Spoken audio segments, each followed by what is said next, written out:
We're looking forward to something really interesting that's going to happen on stage and important, not just interesting, but very important as well. The missing A word in OH pitch. Time to introspect. Well, we want all of you to think about it. What does the A actually stand for? So, right here, may I also add that there will not be any marks for guessing, but what there will be right now is lots of knowledge that we're going to get and get lots more answers when our panel joins us on stage. So if everybody, are you ready? What does the A stand for? Think about it while we welcome our panel onto stage. To do us the honors, to take us and moderate this session, please welcome business advisor, VJ Media Works, Mr. Rajiv Raghunath. Welcome. Joining us, our panelists, please put your hands together for founder and chairman of Laqshya Media Group, Mr. Alok Jalan. Joining us on stage, our next panelist, CEO, Times Innovative Media. Please put your hands together, Mr. Shekhar Narayanaswami. And joining us to complete this panel, Head of Brand Marketing, MRF, please welcome Mr. Pratip Francis. A loud round of applause. It's going to be one of those A sessions. Handing over to our moderator. Good afternoon, everyone. For several years, I was involved in framing the themes and sub-themes for OAC. This was probably the first time that a theme got directed to me. At a very friendly 6 o'clock in the morning, I got a message from Vasant saying that, how about this particular theme? And I was blurry-eyed and I called back Vasant. I said, I think something is missing. It took a while for me to actually figure out that it was meant to be a very intriguing A. Well, I figured out a little later. I'm quite sure that my co-panelists are actually sitting on this theme of A. By the way, what do you think this A is? You have to tell us what the A is. Shekhar. Audience. Of course, audience. That's you, right? Sitting. And you have a very important role in making this session count. Well, I will straight away get down to the subject because we have I initially thought it was accountability. Accountability stems from audience, right? All right. So I'll straight away jump into the subject and say that typically, modern media organizations or businesses first establish their audience and then audience follows, right? You look at all the digital biggies that have come into the picture, they've all created that reach and then advertising kicked in. You never imagined that these were actually going to become media companies. Today, they are among the top 5 media companies in the world. We never imagined that they would be. Coming to OH, which is part of the traditional world, the media came up, and after many, many years, we are still thinking that that A is missing. Is OH that typical, anachronistic, out of time, outlier? I would like first Shekhar to weigh in on this particular theme because you wear a very important hat, spearheading an important organization. Predominantly, the media owner perspective on this. But before we begin the discussion, I would request my panelists to not just speak from your own single company perspective, but also let that voice be representative of your verticals. So over to you, Shekhar. Let's know from you, what do you think about this? Is it really a concern for you? Yes and no. So first of all, when you say anachronistic outlier, okay, it seems like a big word, but then if that means whether this is out of time, out of place in a specific point in time, I would say the first answer is no. Maybe partly yes. I'll tell you why.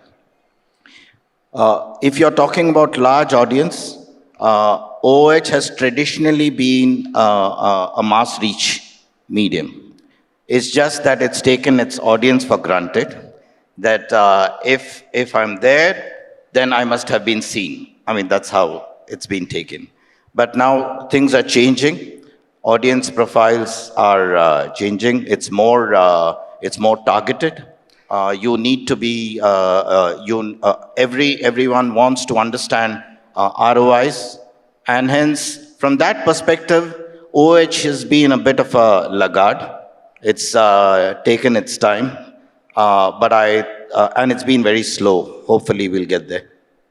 No, but that said, I really want to know, Shekhar, because you're such a senior person and one of the key pillars of the industry.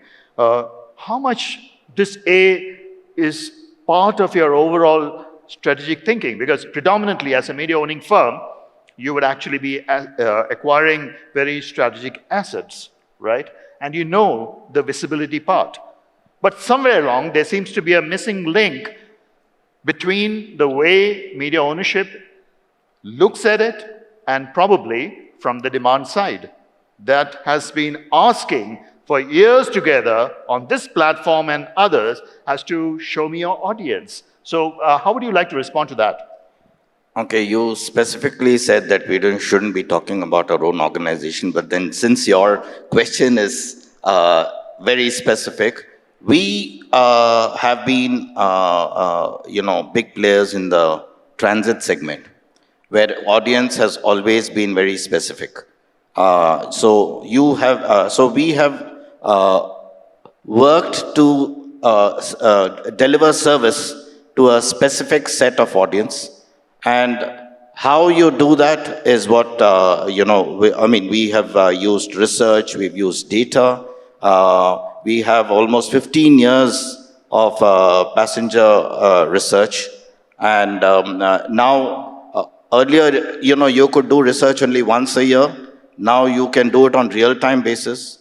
You can do data analytics, do heat maps. You know exactly what kind of mindset a person is in. So there's enough and more. So I think we have done it for a long time. I understand, Shekhar, we are talking about transit media, which is in the controlled environment, where many of these things are more easily captured, and as a result, you have data points to show, and I'm sure that is reflecting in the business that is being conducted in the controlled environment, but we are talking of the entire OH universe. But then I would like to go to my other co-panelists and also get their thoughts. Alok, you wear multiple hats. You have media ownership, but today I'm going to ask you from the agency perspective. So from the agency perspective, if you typically look at OH, and let's talk a little bit about the roadside media, because many of the people who are gathered here in the audiences are actually operating roadside media, which still is the impact media as they call. OH media, unlike any other, is a very physical form, is in its physical form. And it's also there in the physical journey of a consumer. Everybody wants to be in the consumer journey today. And here, OH is in its physical form on the road and elsewhere along the consumer journey. However, that said, because it is in its physical form, there are a lot of conditions attached. One of which would be regulatory challenges, site restrictions. Does that really interfere with the best location that OH can get in order for that audience engagement to really kick in and bring in the best returns? What do you think? So, firstly, I would like to say one thing. Many people refer to OOH as a traditional medium. I think it is as modern as any other medium. If we look at media consumption of today's millennials and Gen Z, OOH after digital, after their mobile phone, it's OOH which comes in their preference as number 2. Print and TV have gone down in their list of preferences. When it comes to physical media, I completely agree with you. It is part of their journey. It depends from city to city what kind of restrictions are there and things like that. But that does not create any issue when it comes to airport advertising or transit bus shelters and all that. So while billboard might be facing a little bit of a regulatory challenge, otherwise there is no such challenge, and I think the kind of reach and impact we can create through OOH is unparalleled. Uh, in the morning, one of the speaker talked about that OOH is a reminder medium. I completely disagree with that. I think OOH is an impact medium. It's a reach medium. It's a reminder medium. It has multiple. So how do you use it? So it depends on whether you want to just use one billboard with the innovation and send it to for various awards and things like that, or you really want to build your brand. So if you look at brands like from Amul to Apple, all kind of brands are built on OOH. Well, Alok, you just mentioned about the impact part, and impact normally comes from large formats which are there on the road. We have spoken about transit media, which is in the controlled environment. That roughly takes care about half the industry size. The other size is definitely coming out from the roadside media, where there are a lot of regulatory things to deal with. I just want to know from your side that acknowledging the fact that this is an impact media, even brand marketers would say so, at the end of the day, it's not reflecting in the kind of growth that the industry should have really experienced, if you really call it as impact. There's something that is really missing. And my guess is that this A factor is really impeding the opportunity for brand marketers to put the kind of monies that they would have actually believed in. Alok, what is your experience as somebody who is spearheading a very important agency? Or rather, I would like to say from the entire agency So fraternity. my take on this is that as much as we are responsible for this audiences thing, I think clients are more responsible, because are they willing to buy audiences, or they are looking at buying square foot? I don't want to sell any square foot to any client. I just want to sell audiences. And when it comes to audiences, we have enough and more data with the IOAA's Roadstar and various agencies and media owners having their own data, I think. And in today's day and age, with your mobile phone giving so much of data and things like that. So I think clients really have to come in here and demand that what, and be very clear what exactly do they want. People, clients who are clear, they get that impact and audiences. Like I gave you an example of Apple, Amul, and various such clients. And clients who are not clear, they ultimately grope in the dark and blame the industry. I don't think that's the right way to do. Alok, I think you have really framed the question that I should actually go to Pratip with. Alok's contention is that the clients are really not looking at it from a value perspective, but too conscious of the cost part. From your own experience, and then we have just touched upon transit media, where all the data points are available, and it's a big piece. Then we have talked about the roadside media as well. In your own experience as a brand marketer, how do you approach this? How do you see clients approaching this whole medium? And now, is there too much of a weightage on cost versus what it can do for you as a brand or for all brands? Yeah, so, my job on this panel is to play devil's advocate. That's why I've been brought in, because I'll try to lay out the hard realities and the hard facts, especially from a client side, as an advertiser, as a brand marketer. See, things have changed, especially in the last 10 to 15 years. When I started out, we didn't think so much about cost per impression or cost per click or cost per view or things like that. But things have really changed drastically in the last 10, 15 years. I would say for the better, because of digital marketing coming in. So let me just play out a scenario where we are building the annual budget for the year. Most of our effort, our bandwidth, our resources go into building up a plan based on what we call, especially at our company, and I've heard this from various other marketers, we distill everything down to cost per view now. So, probably at our company, we've taken it a step further, where if it's a view that I get on digital or on OTT or even on print, we just boil everything down to how much does it cost for me to get that one view. So it could be a print ad that a viewer is seeing, or an ad on TV, or on social media, YouTube, or even a billboard. But unfortunately, because of the lack of data, billboard cost per views are hard to arrive at right now. So obviously we do apply a factor in terms of if it's a print ad, the engagement is slightly higher. If it's a TV ad, it might be slightly lesser. YouTube might be even lesser. So we do apply a factor, but then at the end of the day, we work on what we call cost per view. So, when the scenario of building the annual budget is playing out, a lot of effort and time goes into all the other media where you have data, you can analyze, you can show, where we are right now, where we want to be, what are the objectives. Unfortunately, because of the lack of data in billboards, it sort of becomes an afterthought where you put in all the other amounts and then, okay, jo left over hai, okay, so many sites, so many places. Because unfortunately, that's the reality of the world we live in today where everything is data driven. So that's just a perspective from a marketer, how we build plans and why probably outdoor is taking a back seat in the recent years. Pratip, what you are pointing out kind of resonates a lot with what brand marketers have been talking about when it comes to OH for quite some time. But I just want to have your thoughts on a couple of things, Alok, before I just want to put a couple of points across to Pratip. I'm sure you also want to quiz him on that. Is, first of all, unlike a lot of the other media channels which are one-to-one, this is one-to-many. So let's keep one point there as one-to-many. The second point is that, would you discount this fact that OH is that impact media? Second, because its format is different, it's very diverse, cannot be compared with a lot of the other media channels which are mono format channels, right? That's number two. Third, would you think that you can keep OH out of the spectrum and take your message to your target audiences? If two out of these three things you disagree, then my point to you as a brand marketer is that what have you done in order to make OH more relevant to your plans? Would you wait for the OH industry to develop something for you to deliver your clients? Is there enough time for that?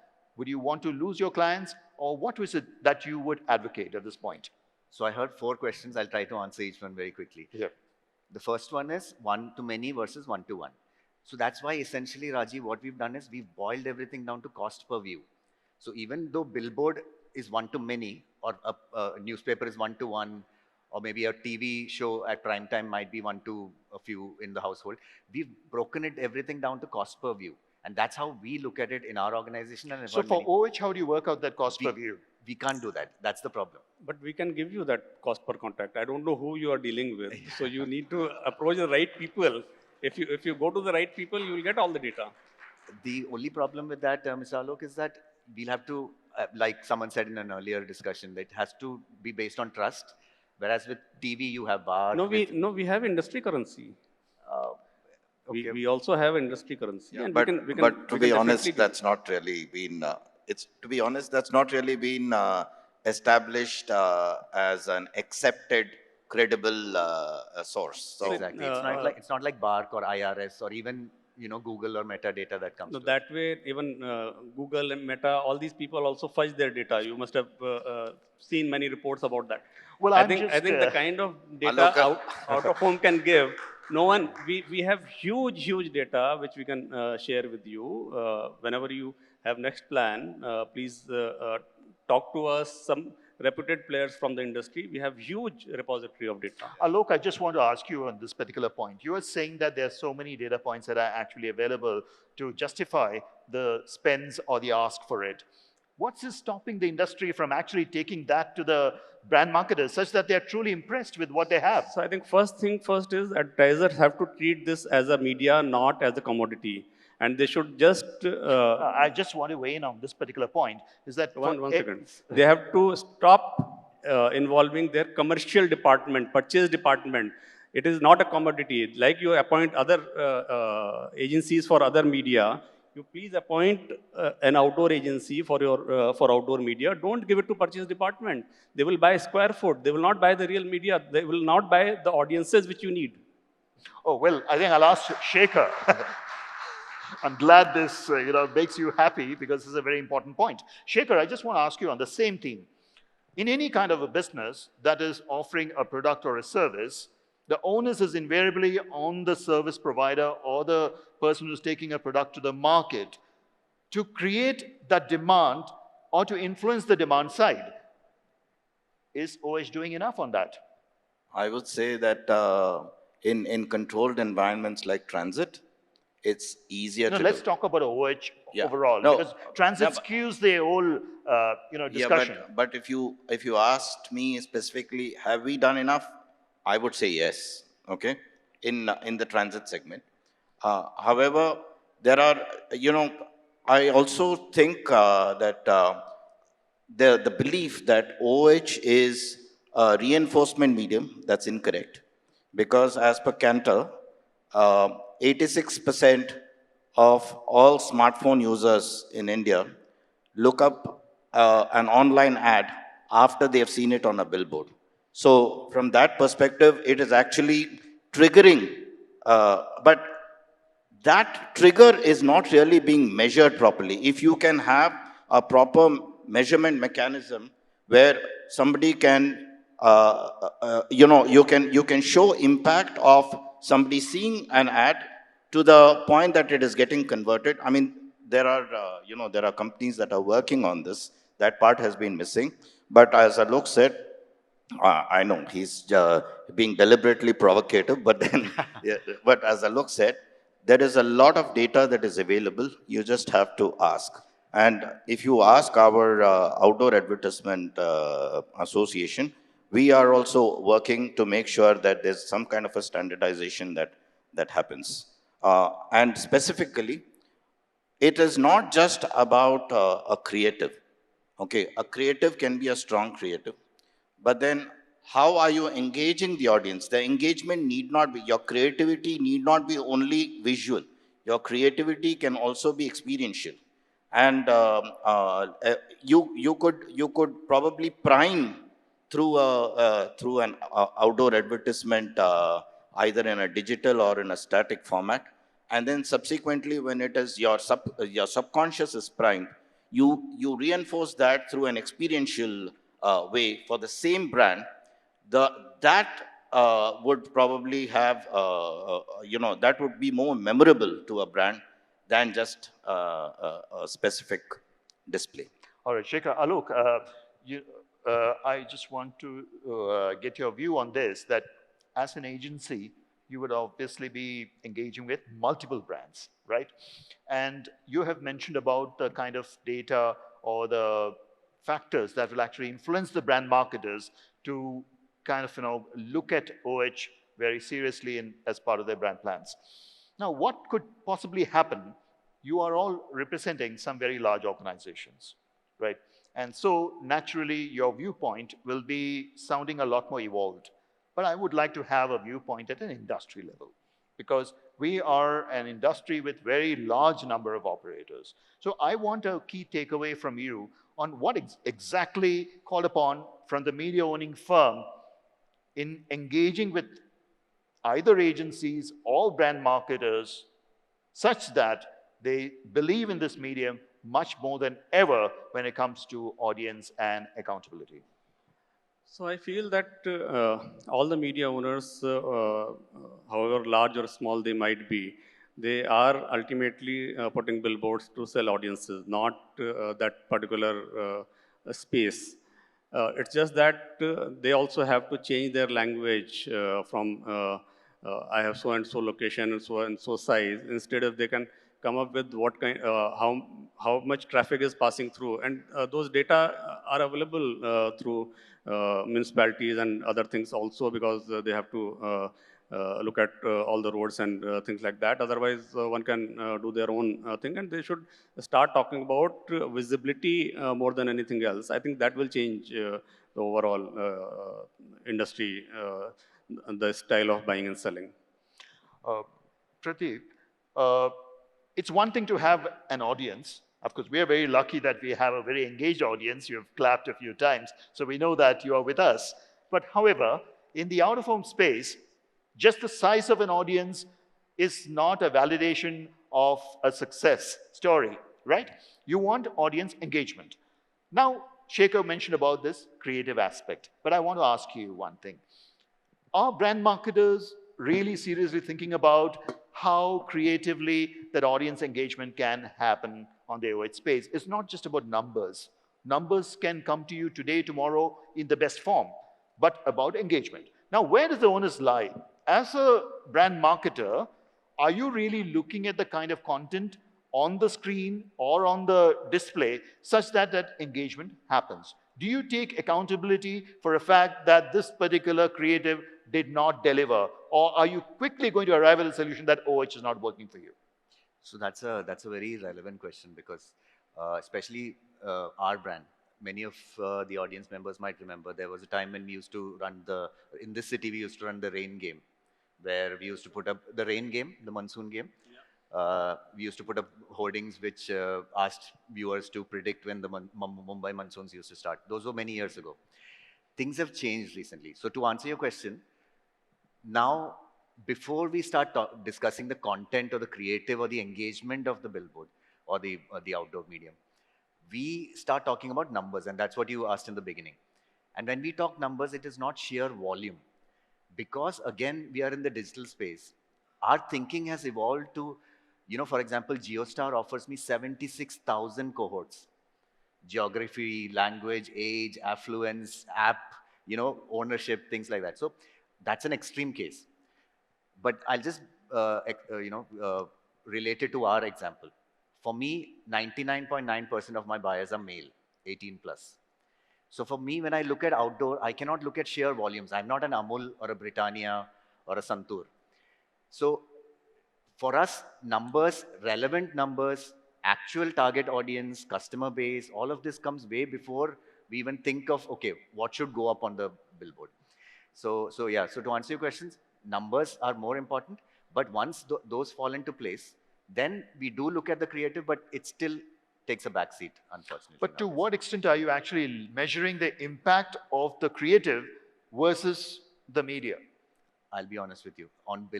In outdoors, it's based on what the senior leadership sees on their way to office, like someone mentioned earlier. Well, something to seriously reflect on. But their perception of audience is very different from what the world sees. Their audience is only the boss. No, but I'm very interested in something I saw out here in the exhibit area. There's an agency that's doing something with AI visual recognition with cameras. Things like that. That is the future of outdoor. Because, like I said, it's increasingly becoming data-driven. All of us are thinking data. So what they do is they actually see how many people pass by, how many vehicles pass by. Right now, because of DPDP, they can't profile the viewer in terms of age or sex or things like that. But once that comes in, male, female, age, approximate, that is gold dust in the outdoor industry. We already have that. So you can get how many people are passing by, percentage of your TG, reach frequency, everything we have.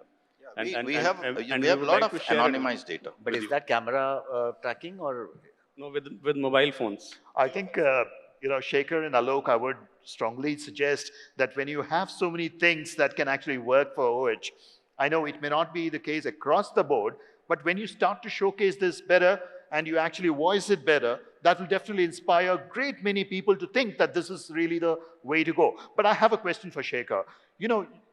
As a large player, of course, but you must speak from the industry perspective, is that how conscious are you that this is a media asset on which I will just not run just anything? I know revenues are significantly important for any business, but are you really conscious about the fact that this asset's value also runs on the kind of brands that participate, the kind of content that goes up? I know that in some malls, they just don't allow all kinds of content. But, are you conscious about it? Do you talk to the agencies or the brands that you deal with, telling them that if you can get this content in this particular way, the impact will be very significant? Yeah, so it depends. I mean, the short answer is yes.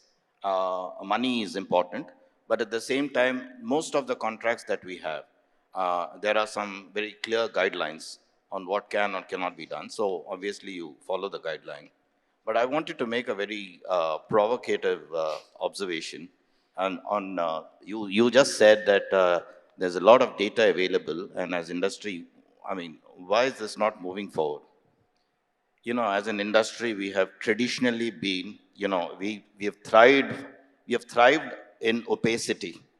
Opacity on service delivery, opacity on pricing. Exactly. And, and as it becomes more and more transparent, people are getting worried that it may erode their revenues. That is the honest answer as a media owner. So if, let's say, there is a assume that there is a platform on which you could upload all your inventory with the price. Nobody want to do that today. Are you veering towards something like programmatic? Alok, your thoughts? So programmatic, I think, is just a start. It will definitely pick up pace, but right now it's just a very small fraction of what comes from digital advertising. Also, I wanted to just share my views on creatives. So, I think these old style creative agencies who are still who do the largest creative work right now, they still think from print and TV perspective. That has to go. Once they start to think on OH perspective separately, they can create a big difference. So, like I gave you two example. Look at Amul and look at Apple. The way their billboards are, I think they are fantastic. And who stops agencies from creating such kind of creatives? But they are lazy. They don't do it. Okay, great. I think we're almost out of time. So I would like each of my co-panelists to suggest three things that on which action is required as of yesterday. Because we must have takeaways from the session. First, from Pratip. So that's very easy. First, make the data available. What I'm hearing is that data is available in some form. Make it available, easily accessible, and the sales teams should push it. That is the first point. The second one is use new age techniques, camera, AI, things like that. I understand geofencing, but if there are better techniques and technology out there, please do use it. And third is, we have to start pushing better content and creatives because, that at the end of the day, just putting up a static doesn't work. If the content speaks out and creates engagement, that'll be good. Well said. I think great takeaways. Shekhar. As a media owner to a brand, I would say that when you engage an agency, uh, you should look very keenly at how it is bought, how inventory is bought, and you should ask for that data. Most of the time, the buying agency, uh, I'm not saying this in any derogative way, but all of us, this is new. Traditionally, OH has not had any measurement. Now that it is there, not many people are aware on how to use it. There has to be a training and, a knowledge creation on how it is to be done. So that knowledge creation has Two to more happen points. We have across. to wrap up. Two more points.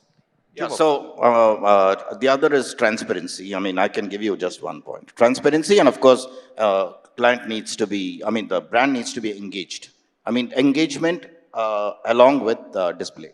Alok, you will have the last word on this. Yeah, so my first point is throw out the purchase and commercial from media buying process. I think that's most important thing. Number two, create the right creative for the medium so that it works for you. And third, please ask for that missing A from your whoever is selling you the media. Ask for audiences and you will get it. Thank you. Fantastic. 9 points to work on. Hopefully, the next time a panel like this converges, we would have seen these 9 points being addressed. So with that, I would like to thank my co-panelists for a fantastic session. Of course, it's open to Q&A now.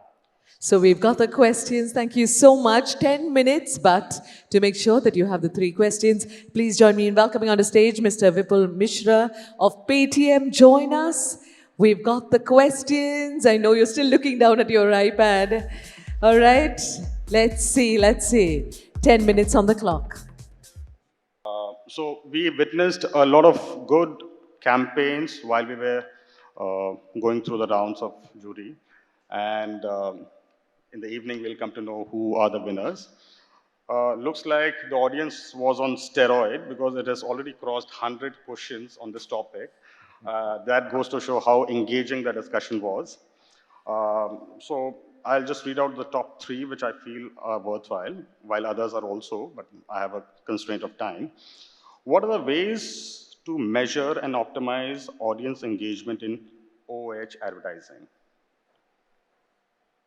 Do I repeat that again? Sorry, can you repeat? Yeah, okay. What are the ways to measure and optimize audience engagement in OH advertising? So, in terms of audience engagement, you'll have to figure out what kind of overall response you are getting. But to kind of get the audience, how many audience or what kind of people are kind of engaging with your message, there are, so we use mobile phone data, mobile apps data that throws how many people and what kind of people are seeing your message, and how are they responding to your creative by some call to action kind of thing. Okay, thank you. Second question, please. Yeah, the second question is, what are we doing to bring agility? So somebody has used the word missing A as agility. In OH, can we launch, pause, or optimize a campaign in real time? Agility, how do you bring agility? Can you launch, pause, and Could you just repeat? restart the I'll campaign repeat in real that. time? What are we doing to bring agility in OH? Can we launch, pause, or optimize a campaign in real time? Yeah, of course you can do that in your digital OOH.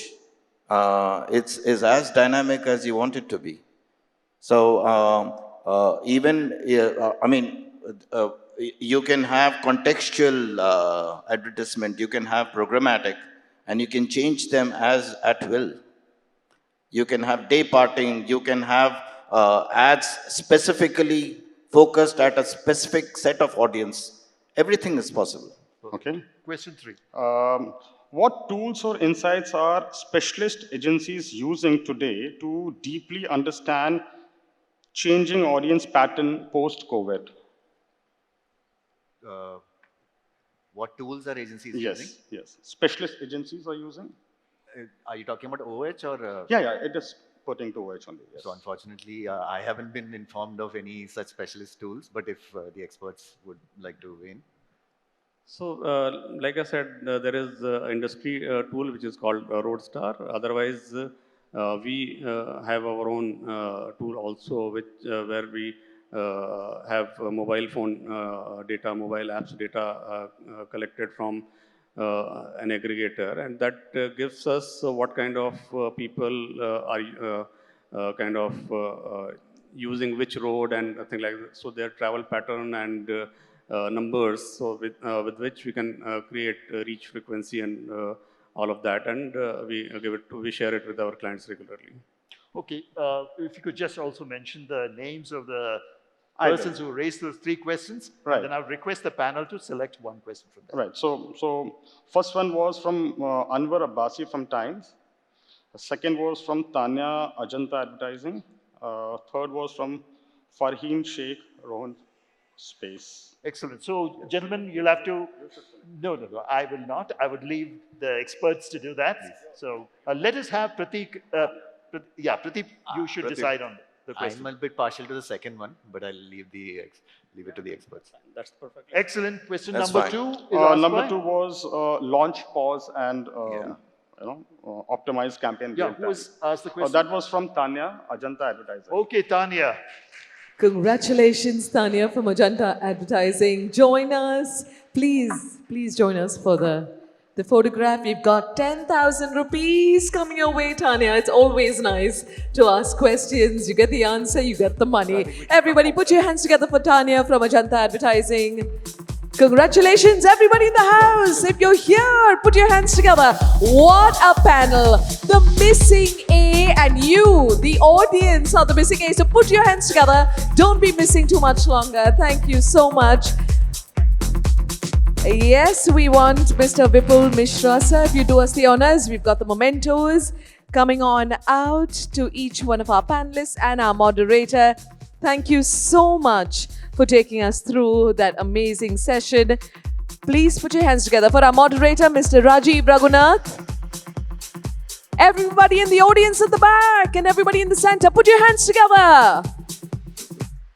Mr. Alok Jalan, thank you, sir, for contributing. Mr. Shekhar Narayanaswami, appreciate your presence on our panel. And Mr. Pratip Francis, thank you for joining us here this afternoon.